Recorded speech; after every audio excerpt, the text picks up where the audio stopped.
Welcome back to the Office Hours Podcast, a collaborative show between the Commonwealth Times and WVCW Sports. My name is Kyler Gilliam, and I'm joined with my co-host and CT Sports editor, Drew Thompson. We are without Marcus today, without a guest today, just us. This is actually the first time. This was our creation. This is the first time it's just been me and you. Yeah, and low-key a little bit of Tylon Wilson. You know, shout out to Tylon. Yeah, shout out Ty. Shout out Tylon. Shout out Ty. He's gone. I thought you meant like he's here. No. So is he like floating around the room or something? He's with us in spirit. He's in spirit. He's always with us in spirit. Today we are going to talk. We carry his legacy. Oh yeah. Yep. We are Tylon. We carry. Stop. But today we're going to do a very quick but actually important discussion. Mm-hmm. But we're actually going to start with VCU men's basketball. As we're recording, it's Sunday, March 8th. Their first game will be on Friday in the A10 tournament after the double byes. So we don't know their future opponent right now, but we're actually just going to recap a little bit of the season. It's either Duquesne or Rhode Island. Okay. Because it's not one of the playing. They're not be able to play one of the playing. That's what was told to me. It was either Duquesne or Rhode Island. I didn't personally should fact check that. All right. But Rhode Island's really dangerous. And Duquesne's at home, so. Yeah, I don't know. I mean, it's a disappointment if we lose. I think it's a disappointment if we don't make the championship. Seeing as second consecutive year we're the A10 regular season champion or co-champion. So shout out Phil Martelli Jr. first season. Pretty much. Like the stats don't say so, but he kind of replicated Odom to an extent. Yeah, it's the same record. They finished they won 13 of their last 14 games. Yeah, and the only game they lost was to St. Louis. That they were up double digits in the second half. So it's I think the big story for a lot of those games was just second half collapse, and I think that's what I'm most worried about. Going into the A10 tournament, I'll be there writing it, so keep an eye out for those recaps. But really concerned, I think more of a defensive concern for me, specifically when you're playing bigger dudes down low. That has been one of the struggles for us. Even like before Martelli even got here with Odom, and then even Rhodes. Sometimes we didn't have like one of those big bodies because we always have more slimmer body down low that can stretch the paint. Even Luke Mamboye, he got blocks, but he was but like BYU. Took the shit. Yeah, but we're going to highlight some couple of players that we really enjoyed this season as we've seen. Like even though I did talk about a little bit, we might be a little weak down low defensively, but offensively, Lazar had an amazing season. Oh yeah, in terms of transfers coming in, I think he is by far the best transfer we got. Like he immediately came in, and at least from the beginning, he made the offense his. He kind of made the team his. He became that number one and ran with it. I think Terrence Hill personally took that number one away, even if he was coming off the bench for a good part of the season. He finished with most points per game, most assists with only 2.8. Yeah, so it's 3. So, but it's still the most assists on the team, the most points per game. Pretty all right shooting numbers considering how much he was chucking. Yeah, and I also say he did improve over the season of defense because that's what probably one of his biggest concerns coming into the season was. His defensive consistency, and he did improve that over the year. Is it close to is it where Brandon Jennings is? No, which is probably not many people on the team are close to where Brandon Jennings. It's good enough to keep him on the floor in the situations where you need him on offense. So that I think that's what's the most important thing right now is that he's playable on defense. Whereas earlier in the season, it was kind of leaving a little bit to be desired. Yeah. I felt like. Yeah, but. I mean, this team, like we said, I remember me and Marcus was having a discussion on our last show between the last semester. This team has grown so much and how deep they started, but now you're starting to see that that lineup and that rotation really start to shorten. And it's a clear cut tier of players. Yeah, because you talk about off the bench, it's Hill, Bell. And then Ward will come in, and that's and Ward really took Noel's minutes, really, if we're being honest. Nah, I wouldn't say so because he before he was out for a bit, but before that he was getting a good amount of minutes, and then he came back and he started getting those minutes again. So it's more like Noel was just kind of holding it down for him for a bit, but Noel's starting to get a bit more of an increased role, which I like to see. He's a very big hustle guy. He's a pretty decent piece coming in, only playing like 10 minutes a night. Yeah. I think he's one of our higher 3-point shooters on the team. Does it I say Michael Bell is shooting 53% from 3 on the yes, season? yes, he is shooting 53%. Oh, Well, I didn't even see that. Yeah, he's shooting 56% from the field goal. Shout out Michael Bell. But he's man. also shooting 50% from free throws. I mean, a 50-50-50 season. That's gotta be something new. But yeah, you said Noel. Mm-hmm. Yeah, Noel is shooting 41% from 3. Like, he comes in, he does his role, and like he contributes to the team. Yeah, and that's all you can ask for, especially from. I think he's only like a second-year guard. Yeah, he's not.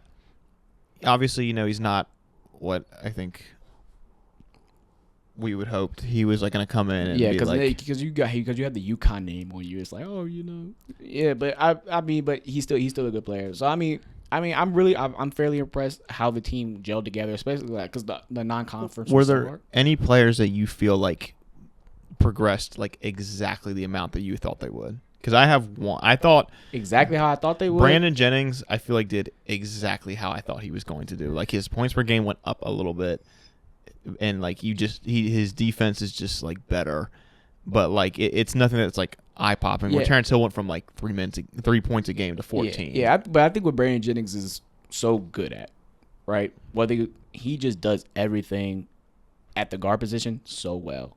When that's either terms, like he can score, he can score at all 3 levels. Is he the level scorer of Terrence Hill? No, not really, but he can score. He's shooting what, 51%? No, 40. Yeah, he's shooting 41% from 3, so you can knock it down deep. But he also is a really good defender, perimeter defender as well. And then you talk about he's the best perimeter defender on our team. And when Terrence Hill is in the game, he's probably one of the main offensive facilitators other than Tracy. So like. Yeah, and then you talk about these two-year guards. I know the transfer portal how it is. We're going to talk about that a little later, how crazy the transfer portal is. But if we can keep those 2 guys and maybe people that's such a good core. Yeah, and Lazar's only a junior. And Mike Bell as well. Like that is a core that you could build. You can go back and win the A10 all over again. Mm-hmm. And obviously you got to do co-win it. Yeah, co-win it again.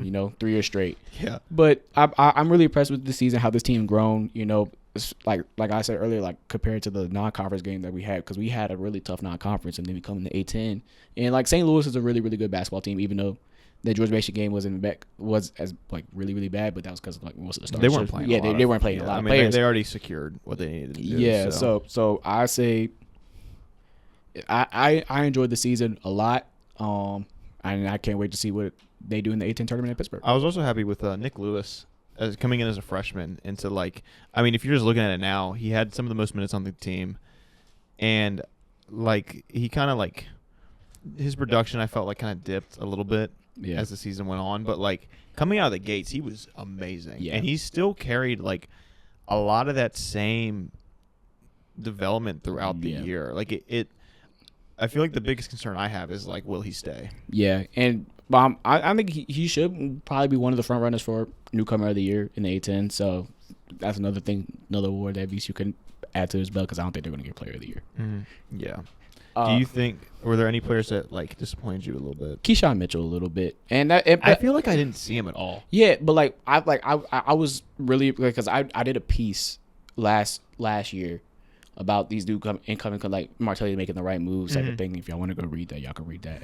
But it was talking about Keyshawn Mitchell, because he had such a great performance in the was it the Northeastern Conference where Bryant was playing it? Like he was averaging like close to a double, doing what he needed to do in the inside, blocking shots and everything like that. And I thought he would go really well.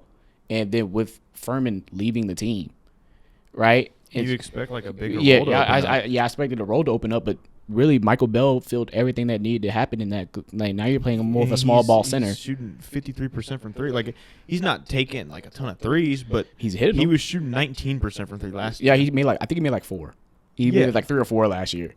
I remember one time like there was one game where he had 3 in one game. Season. Yeah. I remember last season it was like he was wide open from the 3, and everybody in the stadium said no.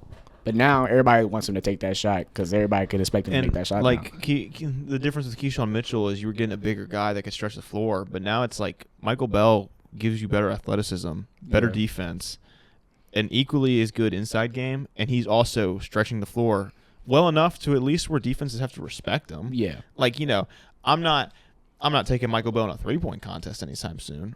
But like if I'm on defense, I'm not just waving him off. Like you have to respect him. Yeah. So I think it's really the growth of Michael Bell as an offensive option this year that kind of hindered what Keyshawn Mitchell could have been for this team. And I still like even when he's in the games, like there's like that I'll take it back like the Sanford game. I think Lazard got hurt that game and he came out and did a really really good job. And this is when Furman first left the team. He was having a great performance. Mm-hmm. So another player that kind of disappointed me was J.J. Tracy. Honestly, like I'm looking at Oregon it now. would take him. I'm looking at him now. He averaged the most turnovers on the team. His turnover to assist ratio is 0. He averaged 1.9 assists and 1.9 turnovers. So in terms of passing the ball, nothing burger. Averaging 10 points per game, which is like fine, 2.9 rebounds, but like he's the oldest player on the team. He's a 5th-year senior. He's been in college for the same amount of time that I've been in college. I am 23 years old. So like but like I'm being serious. Like it's like and he has experience at these like bigger teams. Like I understand Oregon kind of sucks. They suck now. They didn't suck last year. But that's what I'm saying. Like he comes in, and I remember when he came in, I'm like, oh, this is like a really good addition. This is a guy that's coming from a Power 5 school. He can like immediately bring in that like leadership we feel like we might be missing out on with a lot of seniors graduating. He added to the team. I just expected him to do like close to more, like 15 points, a little bit better, just like a facility, like just like. I guess facilitating. I think his biggest problem was just his consistency because there was he had those games where he had like 26 that one game, but he just it felt like he was either going out and having the best game ever, or like sometimes it felt like he was just should not be on the court, and that was replicated in his minutes. He would either play 33 minutes or like 15. Yeah, and it was always one or the other. I expected like the leap Lazar made to being like the 1 or 2 on our team. That's what I expected from J.J. Tracy. Yeah, I got you. I feel like I don't know. Like it's just it just you wanted more. Exactly. You just wanted more. I feel like everything he does, there's someone else that does it better. Yeah, but 2 of them are sophomores, and one of them's a freshman. So it's like Terrence Hills was officially a sophomore, right? He's not a redshirt freshman, though. No, he's a sophomore. He played too many games. Okay. He's a sophomore. He is a sophomore. But speaking on sophomores and stuff and transfer rules, Trump did a big thing, and not just bomb the Middle East, but Trump did a big thing. He actually had a roundtable to discuss college sports. There were some big names there as well during the time of civil. I wouldn't say civil unrest, but questionable foreign policy by our president. I mean, we're not a part. Can we be? We're not impartial, are we? Because we're giving our opinions. And stuff. I am. Yeah. You've done enough opinion pieces that people I think can gather your opinion. Yeah. I personally have not, so I'm gonna do my best to remain impartial. Yeah. So I'll comment on like my thoughts on like the college sports stuff. Yeah. So Trump actually had a college sports roundtable with some pretty actually big names. You're talking about Nick Saban, former head coach at Alabama, Urban Meyer, former head coach of Florida and Ohio State. Adam Silver's on there. Adam Silver, Charlie Ward, former Heisman. A lot of names you may not recognize, but they're either CEOs, owners, commissioners, different sports companies. I mean, Fox Sports CEO, the SEC commissioners on there, Big 12 commissioner, ACC commissioner, AAC commissioner. A lot of schools director of athletics, bigger schools too. Like it's Georgia, Iowa State, Utah, like these bigger schools that are all coming here. But to discuss how college sports needs to be fixed, because I think we can both acknowledge how college sports isn't built to succeed right now with the current model of like transfer portal, NIL, and some of these steps were taken for the betterment of the athletes, the betterment of the players. But I felt like it was really ungoverned. It felt like the Wild West. Yeah, and whoever had the most money was able to just do whatever they wanted. Like Cody Campbell at Texas Tech, big oil money came in, who was also here at the roundtable, brought in David Bailey, Melo Height, and Micah Hudson, 5-star, he didn't play as much, but he had that, and they have like one of the top classes in 2027 because they're paying the money. But it was a wild west. It was like a genuine like when we talk about like free market capitalism, it was genuinely free market capitalism out there. Like they just let everything go, and then you add upon the transfer rules where it's like, oh, you have to sit, like it used to be you had to sit for a year, or you couldn't transfer within the conference, but now they took all that stuff away. And it's just players are free to do whatever they want. Yeah, players are free to do whatever they want. It's such a contrast because it used to be like players really had no power to do anything, and their fates were just left up to whatever the coaches and the team decided. Whereas now it's like the teams have just no power. Like, I mean, you saw with Nico, I don't know how you pronounce his last name, but he left Tennessee and went to UCLA. I think he'd get more, and he didn't. But like Tennessee is kind of just like it feels weird to say left high and dry because they still make the most amount of money. Like they still make a ton of money, but like the team gets no.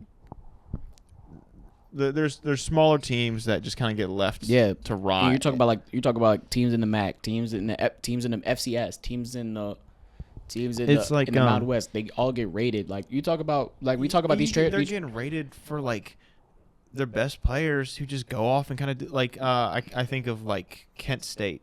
They had a wide receiver, Krishan McCray. Yeah, went to Michigan State.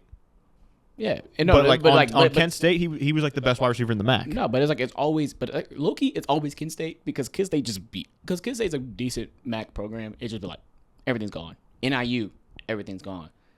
Memphis, everything's gone. Marshall, everything's gone. Like these teams that have done so well, Tulane, like they build their teams up and they don't make it. Like I mean, you're gonna see with probably Miami, Ohio's basketball team. Yeah, they're gonna be undefeated.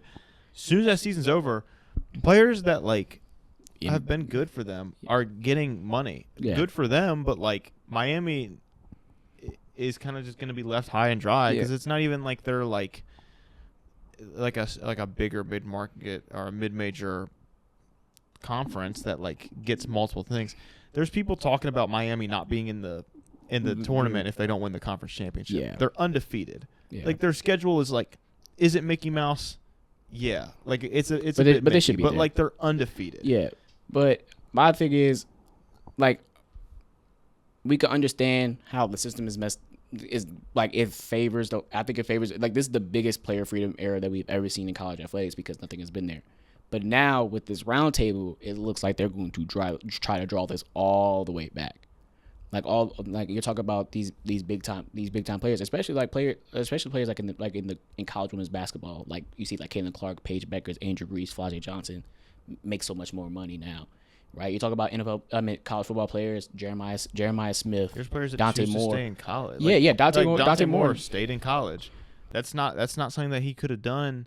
He could have, but it wouldn't have been smart like 10 years ago because he would have been like, yeah, I'm going to go to the Jets, but like I'm going to make generational money off that rookie contract. He can stay and still make like really good generational money and then go to a better situation next year. I think they're right to draw a line. I just don't love the way they're going about it. Yeah, because we're talking about all these people that we brought up, like commissioners, presidents, former coaches. There was barely any player representation there because it was actually like speculated that Tim Tebow would have been there. He didn't show up. And like respectfully, what is he going to add to that conversation? Yeah, he didn't play in the era. And he played. That's like Nick Saban was the representative for college football. What is he adding to that? Because he left as soon as NIL got introduced because he said he didn't want to deal with that. Yeah. So like you're effectively just bringing in people. Half the people on this list are the people contributing to the same problem. Yeah. You said the Texas Tech guys there. They're spending more money than any other team. He's like, yeah. So it's. I mean, Notre Dame, like University of Georgia. Yeah, and then you have just a whole bunch of people. Chairman of ESPN. Why is there someone from the Hockey Hall of Fame there? I don't know. The CEO of the United States Olympic and Paralympic Committee. Like these are actually big names. But what I'm really starting to think, there's no player representation. There's no player that just got into the league that is doing that. That like what's a good example? Maybe like who like Caleb Williams. There's no representation like Caleb Williams because Caleb Williams made money while he was in college. I think what matters more. I think what matters more is like the name value that it brings.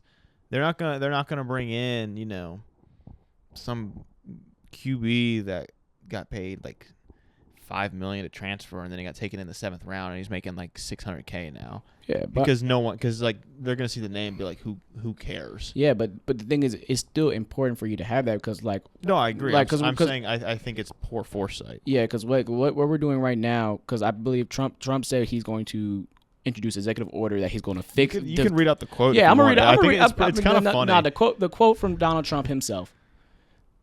All right, Trump vows executive order to fix the mess. Let me find it again. I will have an executive order within. Well, okay, let me read it. President Donald Trump quote: "I will have an executive order within 1 week, and it will be very, very all-encompassing. And we're going to put it forward, and we're going to get sued, and we're going to see how it plays. Okay, but I'll have an executive order which will solve every problem in this room, every conceivable problem within 1 week, and we'll put it forward. We will get sued. That's the only thing I know for sure." So. It kind of feels like a nothing burger. Yeah, like they were just making a big deal out of something that's not going to bring forward any actual change. Yeah, so it's just something else to hang the hat on to be like, well, we tried. Yeah, I feel like college sports itself knows there's a problem, and they've been always asking for Congress. But the thing is, they always had the antitrust and the courts on their side. But now with everything that came along with it. Now they don't have the courts on the side like Trinidad Chambliss and Joey Aguilar at Tennessee, right? They're suing in courts. They're suing in like Trinidad Chambliss is suing in Ole Miss, and Ole Miss is in Mississippi, and Mississippi is granting him the court order, and the NCAA doesn't have any power, right? When you talk about a national organization that doesn't have any power to enforce anything, what are they at this point rather than just a figurehead? Yeah, they're not. Like They're not doing anything. So now he's like, you have to crawl to the federal level to figure out, okay, what do we need to do to fix this problem? Is that making the players employees, right? Is it getting rid of collectives? Is it fixing the transfer rules? Probably the biggest thing that would probably help them a lot is fixing the calendar. That's just me, because everything's around the same basically college free agency, college draft, college playoff. It's all around the same time. So like, then you see issues where it was like with Ole Miss, where Lane Kiffin just like leaves the team before the playoffs. Yeah, because he has to prepare LSU for the next season. Because if he doesn't, then LSU's gonna not get any transfers. And then you look at like teams like Oregon who lost. They were playing linebackers at running back in the Peach Bowl. Like it is what it is. They lost 3 running backs to the portal. They had to convince one guy to come back for one game. He played, and he's just gonna. And then he's gonna walk right out the door as soon as it's over. And the next day he was at Kansas State. Yeah, it's just like it's a whole bunch of stuff that needs to be fixed. And I don't think this is gonna do it. Yeah, because but I'm going to be partial now. Mm-hmm. Trump isn't going to do anything right with this because first of all, he doesn't care. It feels like a distraction from the rest of his foreign policy in this current moment.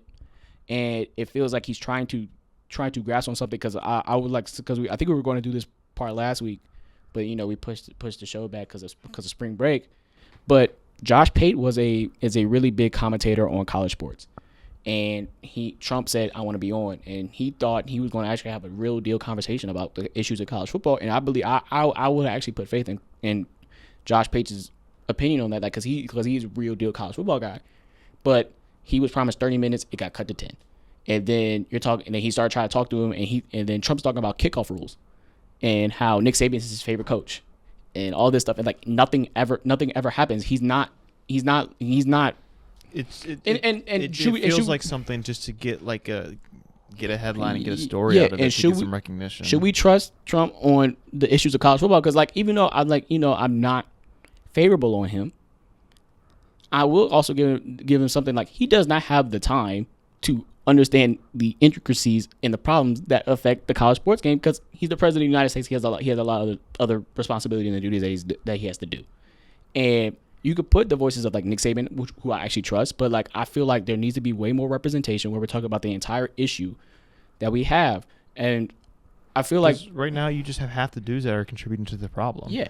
And the other half are people that don't really have any experience on it. It's just so it's just what big names can we bring in to Yeah, so I believe the executive order will come through. It will do something, but It'll get sued. But I don't think this is going to be beneficial to the players where we're at right now, because I remember I saw something where he said maybe we go back to the days when you get a scholarship and you get $10,000 to $15,000. So you're talking about guys that were getting millions of dollars. Go back. They're not going to want to. They're not going to want to do that. But the thing is, they can't advocate for themselves because they're not in the room. So what are we supposed to think now with Trump? And like it just feels so incoherent. Like and this is something about that this administration is always going that has really this administration from his first term into his second term. It's always something going on. That feels like a distraction from everything else that's going on. It kind of just shows like the intersect between sports and politics, because I think people kind of try to deny that there is an intersect there, but I'd argue that sports is like one of the most rampant places for politics to be like spread and pushed forward. You wrote quite a few stories earlier in the semester about like the like political landscape between the professional sports leagues and college sports leagues. You look at Trump going to like college football games and getting cheered, then going to NFL games getting booed. You look at him getting on different sports podcasts where it's like, okay, like cool, what is he really talking about that's all that interesting? Yeah. And I believe it's also a political game, because college football and college sports itself is inherently conservative. Yeah. It's a conservative thing. It's based on old money, old colleges, prestige, and all these type of things that conservatives actually do really hold on well to. Like they think like colleges all like liberals and stuff like that. But when you talk about schools like Alabama, you're talking schools about Clemson, you're talking about schools like Ole Miss, schools like Texas A&M. These are large Republican bases that are around these smaller town areas and stuff like that. That Trump is actually getting really good dividend, and it paid dividends in his election when he went to the Clemson South Carolina game, the Iowa State game, the Army Navy game. He made political inroads that the Democrats really did not take advantage of, and that's how he got a lot of young men. And he's going on Bussin' with the Boys. He's going on with Josh Pate. He's going on the Pat McAfee show to expand everything like that. And I would compare it to like the sports washing compared to like Saudi Arabia. That's just me, because that's what I'm seeing when you talk about like the issues that happen in Saudi Arabia, whether that's slavery, human rights issues and stuff like that. But they were like, oh, let's pay UFC and WWE millions of dollars to bring WrestleMania and big UFC fights over here. Let's do a flag tournament with Tom Brady. But we do sports. We do like what y'all do. It's the same thing with the World Cup in Qatar, where it's like they have enough money so the human rights violations are able to kind of be swept under the rug. You see the same thing with the Brazil World Cup, where they're building over favelas, promising more jobs, and then like the World Cup comes and goes. And the stadium is still there. It's not getting used, and favelas are being misplaced, and people can't live there anymore. And that's the issue. That's the issue with FIFA as well. So it's just like I think it's an all-encompassing issue of how sports are used to wash politics away, because sports is such a unifying thing, and now we're using this unifying thing as a political weapon. It's one of the few things where if you're really into sports, it's really easy to be connected with someone else who's also in sports. So it's like, you say me and you agree on nothing, but we're both Pittsburgh Steelers fans. We're going to go to a Steelers game and cheer together. Yeah. And for that time being, we're going to be the same person. It can be very easy to throw another message in there. We're already cheering for the Steelers. We're going to cheer for that message as well. Yeah. You know what I mean? Yeah. You're going to follow your common man in that situation. Yeah. So I think that's going to be the end of this conversation. But that's all for today for the Office Hours podcast. If you want to catch more of us, we'll be on Spotify, YouTube. We're on YouTube now, TikTok as well. If you want to watch some of these clips. Get some mean comments on YouTube. Mean. But until then, we'll see y'all guys next time. Bye. This episode was produced by Kyler Gilliam and CT Multimedia Assistant Editor Ashley Davis, and our theme music was composed by Knockhead.